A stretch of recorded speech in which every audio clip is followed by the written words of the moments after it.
নমস্কাৰ স্বাগতম জনাইছো ইয়া হল লাইভ আৱাৰ আৰু ষ্টুডিঅত মই প্ৰাঞ্চল প্ৰতিম হাছৰিকা এতিয়া বিতং খবৰ বৰদিনৰ নিশা প্ৰধানমন্ত্ৰীয়ে দেশবাসীক দিলে এক সুখৰ খবৰ 15 পৰা 18 বছৰ বয়সীয়া কিশোৰ কিশোৰীয়ে লাভ কৰিব কৰোনাৰ টিকা 60ৰ ঊৰ্ধৰ লোকৰ লগতে কৰোনা যোদ্ধাই লাভ কৰিব প্ৰিকশ্যন ড'জ 3 জানুৱাৰীৰ পৰা কিশোৰ কিশোৰীৰ টিকাকৰণ প্ৰক্ৰিয়া আৰম্ভ কৰাৰ বিপৰীতে 10 জানুৱাৰীৰ পৰা 60 কিংবা 60ৰ ঊৰ্ধৰ লোকৰ লগতে দেশৰ প্ৰতিজন কৰোনা যোদ্ধাক প্ৰিকশ্যন ড'জ দিয়াৰ কথা ঘোষণা কৰিলে দেশৰ প্ৰধানমন্ত্ৰী নৰেন্দ্ৰ মোদীয়ে বৰদিনৰ আনন্দ উল্লাসত সমগ্ৰ দেশ বুৰ গৈ থকা সময়তে দেশবাসীক সম্বোধন কৰিলে প্ৰধানমন্ত্ৰীয়ে অমিক্ৰণক লৈ দেশবাসীক শংকিত হোৱাৰ বিপৰীতে সতৰ্ক হ'বলৈ আহ্বান প্ৰধানমন্ত্ৰীৰ সকলোকে মাস্ক পৰিধান কৰি থকাৰো পৰামৰ্শ আগবঢ়ালে প্ৰধানমন্ত্ৰীয়ে অমিক্ৰণৰ মোকাবিলা কৰিবলৈ দেশ সাজু হৈ থকা বুলি ঘোষণা প্ৰধানমন্ত্ৰীৰ দেশৰ 90% লোকক প্ৰথম পালি ভেকচিন দিয়াৰ কথা ঘোষণা কৰা প্ৰধানমন্ত্ৰীয়ে অভয় দিলে দেশবাসীক আনফালে জাইকভ ডিৰ পিছত এইবাৰ শিশুৰ বাবে অনুমোদন পালে আন এক ভেকচিনে বিপদকালত 12ৰ পৰা 18 বছৰ বয়সৰ কিশোৰ কিশোৰীক দিবলৈ ভাৰত বায়োটেকে প্ৰস্তুত কৰা ভেকচিনক মান্যতা দিলে drugs control general of India চমুকৈ DCGI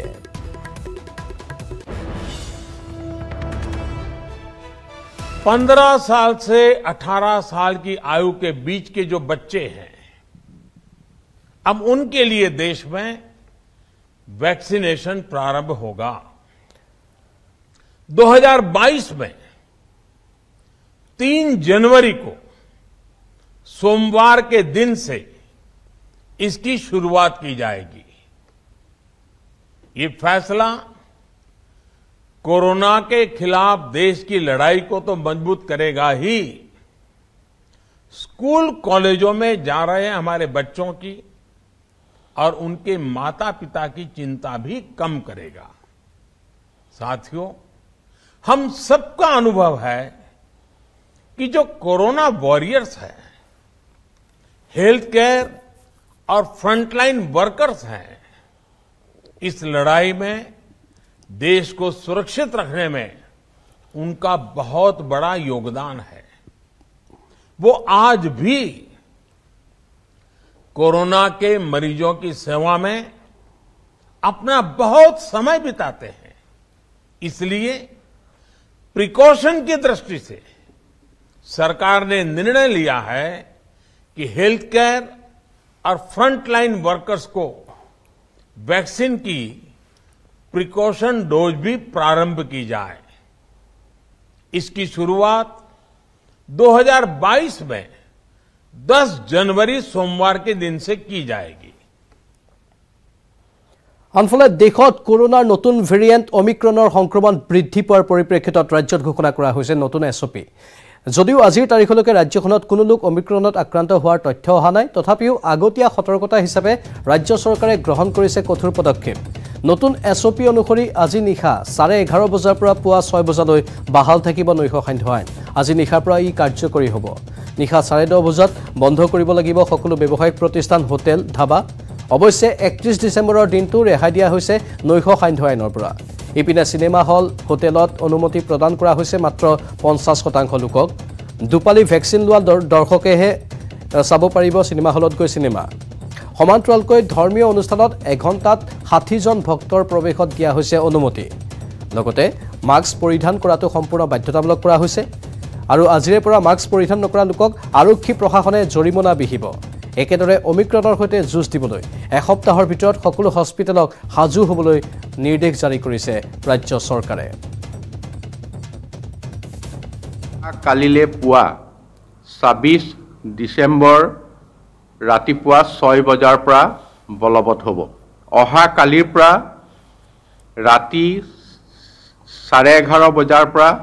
ৰাতিপুৱা 6 বজালৈ কাৰফিউ বলবৎ থাকিব ৰাতি 11:30 বজাৰ পৰা পুৱা 6 বজালৈ সান্ধ্য আইন বলবৎ থাকিব অৱশ্যে আমি বছৰৰ শেষৰ দিনটোত 31 ডিসেম্বৰৰ দিনা এই কাৰফিউ বলবৎ নাথাকিব আমি কাৰফিউ সেইদিনাখন প্ৰত্যাহাৰ কৰিছো কেৱল 31 ডিসেম্বৰৰ দিনা যিখিনি ব্যৱসায়িক প্ৰতিষ্ঠান নকে আদিত কৰি যিকোনো অনুষ্ঠান প্ৰতিষ্ঠান ৰাতি 10:30 বজাৰ ভিতৰত পিছত বন্ধ থাকিব 10:30 বজাৰ পৰা 11 বজাৰ ভিতৰত আমি ঠিক কৰিছো যে অনুষ্ঠান প্ৰতিষ্ঠান বন্ধ কৰি সকলো যাতে নিজ নিজ স্থানলৈ যাব পাৰে আৰু 11:30 বজাৰ পৰা কাৰফিউ বলবৎ হ'ব যি সভা সমিতি কৰিবলৈ দিয়া হৈছিল সেইবিলাক একোটা ঠাইত 50% আসনৰ যদি এটা হলত 100 লোক বহিব পাৰে তাত 50 জন লোকৰহে পাৰমিট থাকিব আৰু তেওঁলোক ভ্যাকচিন লোৱা 2 পালি ভ্যাকচিন লোৱা ব্যক্তি হ'ব লাগিব হোটেল ৰেষ্টুৰেণ্ট বিলাকতো আধা সংখ্যক সিটত সিনেমা হল চলাব পাৰিব 50% হল মানে হেৰি কিন্তু ৰাতি 10:30টাত সিনেমা হল বন্ধ হ'ব লাগিব মাস্ক যদি কোনোবাই নিপিন্ধে তেতিয়া হলে মাস্ক নিপিন্ধা লোকক অহাকালিৰ পৰা পুনৰ জৰিমনা কৰিব পাৰিব এইখিনি আকৌ পুনৰ বলবৎ কৰিবলৈ দিয়া হৈছে অৱশেষত মৃত্যুৰে হাৰ মানিলে উদালবাক্ৰাৰ মডাৰ্ণ স্কুলৰ 8ম শ্ৰেণীৰ ছাত্ৰীগৰাকীয়ে পুৱতি-নিশা 2 বজাত হায়াত হস্পিটেলত মৃত্যু হ'ল ছাত্ৰীগৰাকীৰ শুকুৰবাৰে 6ষ্ঠ মহলাৰ পৰা জঁপিয়াই আত্মহত্যাৰ চেষ্টা চলাইছিল ছাত্ৰীগৰাকীয়ে মডাৰ্ণ স্কুলৰ অধ্যক্ষাই ৰাজহুৱাকৈ ককৰ্থনা কৰাৰ বাবে ছাত্ৰীগৰাকীয়ে আত্মহত্যাৰ চেষ্টা চলোৱাৰ অভিযোগ পৰিয়ালৰ অধ্যক্ষাৰ গালিগালাজত মানসিক ভাৰসাম্য হেৰুৱাই পেলোৱাৰ অভিযোগ পৰিয়ালৰ আত্মহত্যাৰ চেষ্টা কৰাৰ পূৰ্বে ছাত্ৰীগৰাকীয়ে লিখি থৈ যোৱা টোকাত উল্লেখ আছে এজন যুৱকৰ নাম ছাত্ৰীগৰাকীয়ে লিখি যোৱা টোকা বিদ্যালয় কৰ্তৃপক্ষই নেদেখুৱাৰ অভিযোগ আনিছে পৰিয়ালে আনকি অধ্যক্ষাই সিসিটিভিৰ দৃশ্যও নেদেখুৱাৰ অভিযোগ আনিছে পৰিয়ালে ছাত্ৰীগৰাকীয়ে লিখা টোকাৰ লগতে সিসিটিভিৰ দৃশ্য উদালবাক্ৰাৰ মডাৰ্ণ স্কুল কৰ্তৃপক্ষই গোপনে ৰখা ঘটনাই সৃষ্টি কৰিছে গভীৰ ৰহস্যৰ সংকটজনক অৱস্থাত ছাত্ৰীগৰাকী চিকিৎসাধীন হৈ আছিল সেই সময়তে পৰিয়ালৰ লোকে এজাহাৰ দাখিল কৰাৰ পৰিকল্পনা লৈছিল অৱশেষত এজাহাৰ দাখিল কৰা হ'ল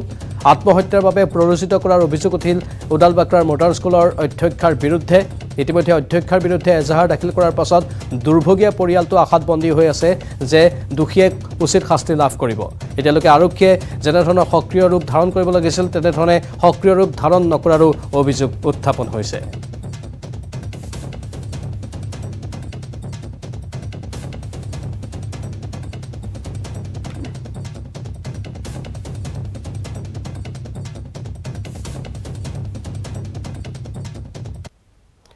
পুনৰ বিতৰ্কত গোলাঘাটৰ শ্ৰী শ্ৰী আঠখেলীয়া নামঘৰ পৰিচালনা সমিতিৰ 3 বছৰীয়া কাৰ্যকালৰ ম্যাদ উকলি যোৱাৰ পাছত পদত্যাগ নকৰাৰ অভিযোগত আজি কৰ্ণধাৰ সমিতিৰ বৈঠক পুৱাৰে পৰা নামঘৰৰ প্ৰাংগণত অসম আৰক্ষীৰ দল আৰু CRPF বাহিনীৰ দল মোতায়েন কৰা হৈছে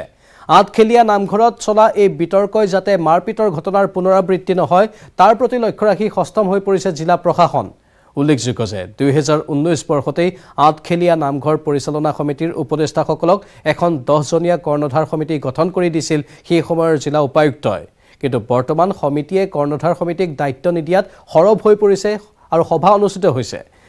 ইফালে বৰ্তমানৰ সভাপতি খগেন্দ্ৰ নাথ হাজৰিকাই সকলো অভিযোগ নস্যাৎ কৰি অবৈধভাৱে নামঘৰ চৌহদত অকৰ্তৃত্বশীলভাৱে সমিতি গঠন কৰি আঠখেলীয়া নামঘৰৰ গৰিমা বিনষ্ট কৰিছে বুলি অভিযোগ উত্থাপন কৰিছে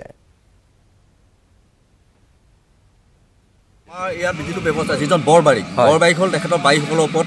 তেখেত হ'ল ৰাষ্ট্ৰপতি চৌ তেখেতৰ নিৰপেক্ষ কিন্তু তেখেতে বাইসকলে যে 2টা পক্ষকে আমন্ত্ৰণ জনাইছে 2টা পক্ষকে আজি আমন্ত্ৰণ এতিয়া সভাখন যে আয়োজন কৰিছে ইয়াত প্ৰশাসনৰ অনুমতি লৈছে নাই আমি প্ৰশাসনৰ তেখেতৰ অনুমতি বিচাৰিছিলোঁ কিন্তু তেখেতলোকে অনুমতি আমাক পোনপটীয়াকৈ অনুমতি প্ৰদান নকৰিলে কিন্তু তেখেতলোকে এখন আবেদন আমাক দিছে যে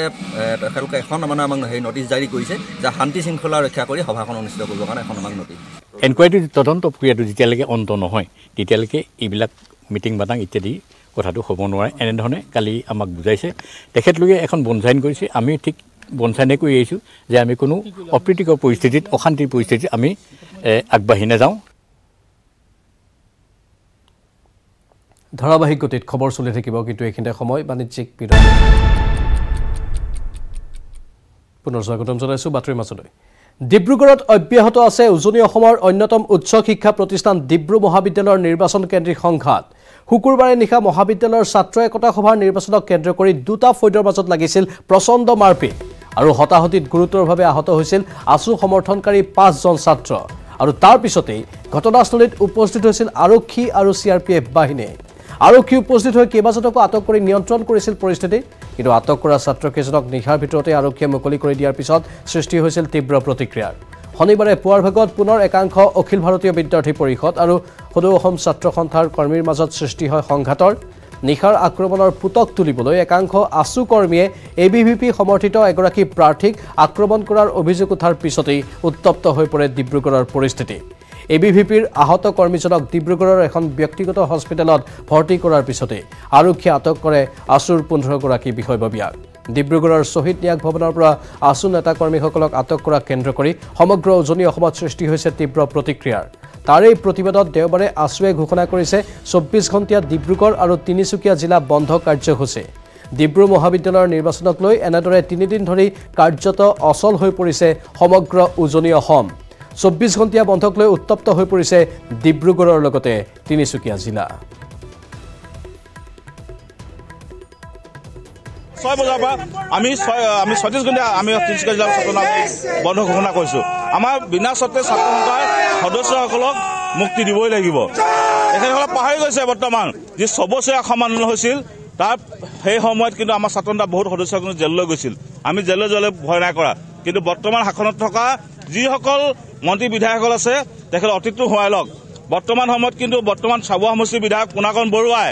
ডিব্ৰুগড় জিলা ছাত্ৰ সন্থাৰ দায়িত্ব লৈছিল সময়ত তেখেতে কিন্তু বৰ্তমান আজি বিধায়ক হ'ল কিন্তু বিধায়ক নোহোৱা আগমুহূৰ্তত তেখেতে কি কৈছিল সদৌ অসম ছাত্ৰ সন্থাৰ ওচৰত আহি কিনি কিন্তু ইতিহাস হোৱাই লওক কিন্তু বৰ্তমান তেখেতে ডিব্ৰুগড় জিলাৰ দায়িত্বত আছে লগতে বৰ্তমান সময়ত তেখেতে বিধায়ক হয় তেখেতে বৰ্তমান যে তেখেতে থকা মুহূৰ্তটো যে আমাৰ যে আসু সদস্যসকল যে ডিব্ৰুগড় জিলা ছাত্ৰ সন্থাৰ বিষয়বিলাক যে গ্ৰেপ্তাৰ হ'বলগীয়া হ'ল তাৰ কাৰণে দুৰ্ভাগ্যজনক বিষয় একো নাই যদি ছাত্ৰ সন্থাৰ সদস্যসকলক যদি মুকলি যদি কৰি নিদিয়ে কিন্তু আগন্তুক সময়ত কিন্তু কি প্ৰত্যাহ্বান কিন্তু গ্ৰহণ কৰিব লগা হ'ব পাৰে কিন্তু তাৰ কাৰণে কিন্তু জবাবদিহি হ'ব কিন্তু মাত্ৰ অসম গণ পৰিষদ বৰ্তমানৰ সভাপতি কোভিডৰ নতুন এছঅপি কাৰ্যকৰী কৰাৰ লগতে অমিক্ৰন ভেৰিয়েণ্ট প্ৰতিৰোধ কৰাৰ লক্ষ্য ৰাজ্য চৰকাৰৰ ৰাজ্যক সচেতন হোৱাৰ আহ্বান মন্ত্ৰী চন্দ্ৰমোহন পাটোৱাৰীৰ উল্লেখযোগ্য যে দেওবাৰৰ পৰা ৰাজ্যত কাৰ্যকৰী হৈছে নতুন এছঅপি সমগ্ৰ ৰাজ্যজুৰি বলবৎ হ'ব নৈশ সান্ধ্য আইন নিশা 11:30 পৰা পুৱা 6 বজালৈকে বন্ধ থাকিব যাতায়াত ব্যৱস্থা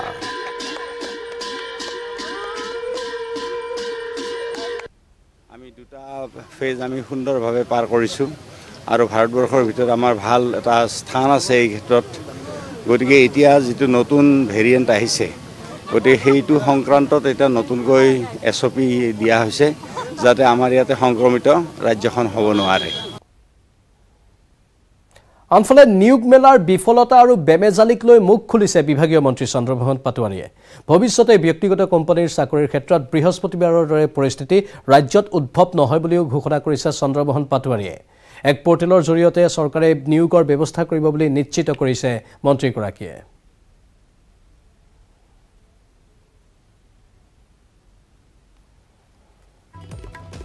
আমিতো ইতিমধ্যে দুজনক আমি সাসপেন্ড কৰি দিছোঁ আৰু আসলতে জব মেলাটো হ'ল ভাৰত চৰকাৰে আমাক জব মেলা পাতিবলৈ দিয়ে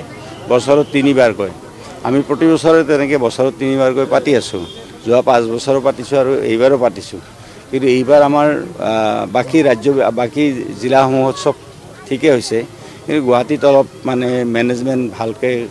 কৰিব পৰা নাই গুৱাহাটীৰ আমাৰ ডাইৰেক্টৰ আৰু জইণ্ট ডাইৰেক্টৰ এছিষ্টেণ্ট ডাইৰেক্টৰ তেওঁলোকৰ দায়িত্বত আছিল এইটো কথা গতিকে সেইকাৰণে তেওঁলোকে অলপ ভালকৈ যদি পাতিলেহেঁতেন আৰু নীতি নিয়মৰ ভিত্তিত যদি তেওঁলোকে কৰিলেহেঁতেন মানে এনেকুৱা ধৰণৰ এটা বিশৃংখল পৰিস্থিতি নহ'লহেঁতেন আৰু সেইকাৰণে আমি দুগৰাকী অফিচাৰক ইতিমধ্যে ছাছপেণ্ড কৰা হৈছে আৰু এই বিষয়টো আমি আৰু এতিয়া পৰৱৰ্তী দিনৰ কাৰণে আমি এনেকুৱা ধৰণে ফিজিকেলি আৰু উপস্থিত হৈ জব মেলাত উপস্থিত হ'ব না ইয়াৰ পৰৱৰ্তী দিনত আমি এটা পৰ্টেল এটা ডেভেলপ কৰিছোঁ আমি আৰু সেই পৰ্টেলৰ জৰিয়তে যিবিলাক জব গিভাৰ আৰু যিবিলাক জব চিকাৰ যোনে চাকৰি দিব আৰু যোনে চাকৰি বিচাৰিব তেওঁলোকে পৰ্টেলৰ জৰিয়তে কৰিব পাৰিব গুৱাহাটীৰ আৰক্ষীৰ পৰা আহিছে এক চূড়ান্ত উদ্বেগজনক খবৰ গুৱাহাটী মহানগৰীত এদিনত এজনতকৈ অধিক লোকে কৰে আত্মহত্যা মহানগৰীত 365 দিনত 373টা আত্মহত্যাৰ ঘটনা সংঘটিত হয় কামৰূপ মহানগৰ আৰক্ষী আয়ুক্তৰ প্ৰতিবেদনত এই ভয়ংকৰ তথ্য সন্মুখলৈ আহিছে এই আত্মহননৰ ঘটনাক লৈ উদ্বিগ্ন হৈ পৰিছে মহানগৰ আৰক্ষী কেনেকৈ হ্ৰাস কৰিব পাৰি আত্মহননৰ ঘটনা তাক লৈ দীৰ্ঘম্যাদী পৰিকল্পনা যুগুত কৰিছে আৰক্ষীয়ে বিভিন্ন সংস্থাৰ সহযোগত একেলগে আগবঢ়াৰ সিদ্ধান্ত লৈছে আৰক্ষীয়ে অতি শীঘ্ৰে আৰক্ষীয়ে মুকলি কৰিব হেল্পলাইন নম্বৰ প্ৰয়োজনত যিকোনো অভিভাৱকে ল'ব পাৰিব বিনামূলীয়া পৰামৰ্শ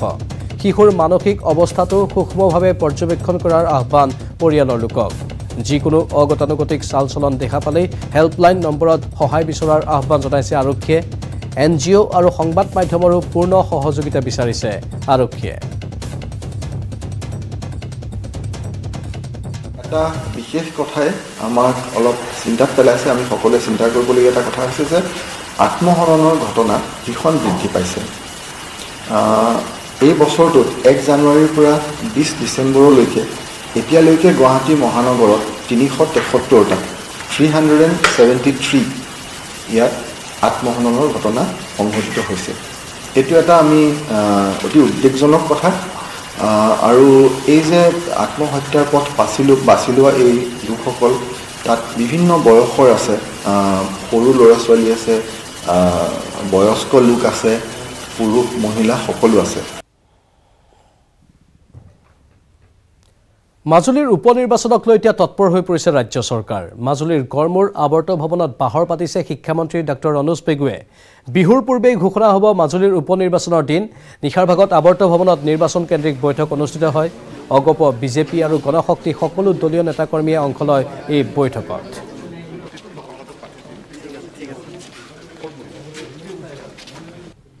উপনিৰ্বাচনটো হ'বই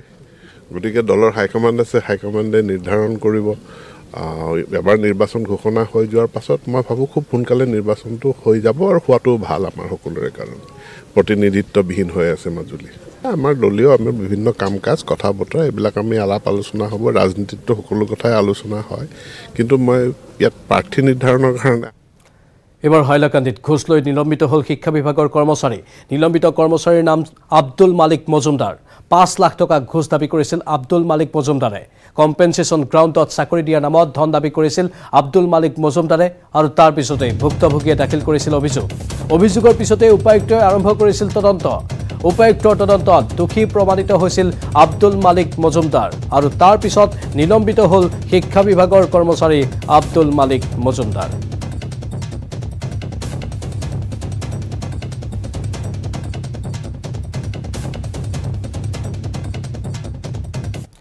সুৰাপান কৰি যান-বাহন চলোৱা লোকৰ বিৰুদ্ধে যোৰহাটতো চলিছে ব্যাপক অভিযান যোৰহাট জিলা প্ৰশাসন পৰিবহণ বিভাগ আৰু আৰক্ষীয়ে জিলাখনৰ বিভিন্ন স্থানত সুৰাপাই চালকৰ বিৰুদ্ধে অভিযান চলায় ব্ৰেথ এনালাইজাৰত মাত্ৰাধিক এলকহল ধৰা পৰা লোকসকলক 10,000 টকাৰ জৰিমনা বিহাৰ লগতে অভিযানকাৰী দলে বাতিল কৰে চালকৰ অনুজ্ঞাপত্ৰ বনভোজ খাবলৈ যোৱা দলসমূহৰ ওপৰতো চলিল অভিযানৰ প্ৰভাৱ সুৰাপাই চালক তথা যান-বাহন আইন মানি নচলা লোকসকলৰ বিৰুদ্ধে যোৰহাট জিলা প্ৰশাসনে গঠন কৰিলে টাস্ক ফোৰ্স বিপৰীতে কোনো লোকৰ অভিযোগ থাকিলে যথাসময়ত অভিযোগ কৰ্তৃপক্ষক জনোৱাৰ বাবেও হটলাইন নম্বৰৰ ব্যৱস্থা কৰিছে যোৰহাট জিলা প্ৰশাসনে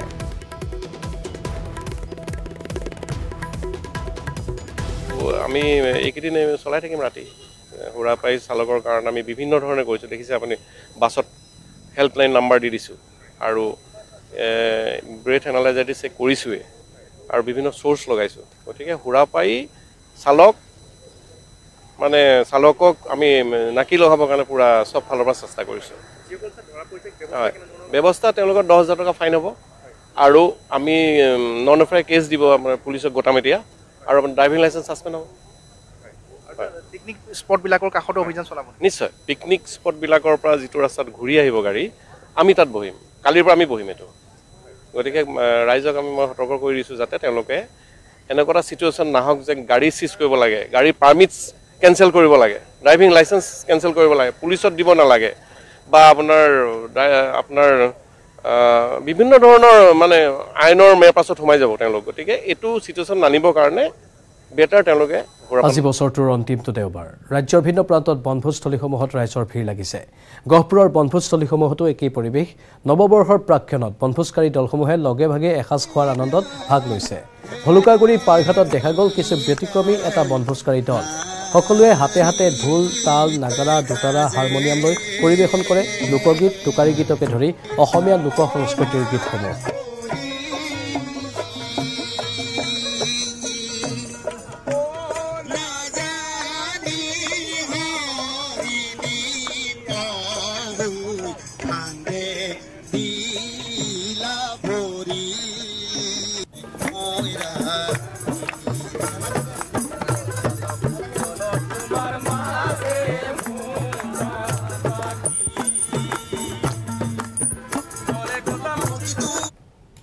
আৰু ইয়াৰ লগে লগে সময় হৈছে এতিয়াৰ বাতৰিৰ পৰা বিদায় লোৱাৰ। নমস্কাৰ।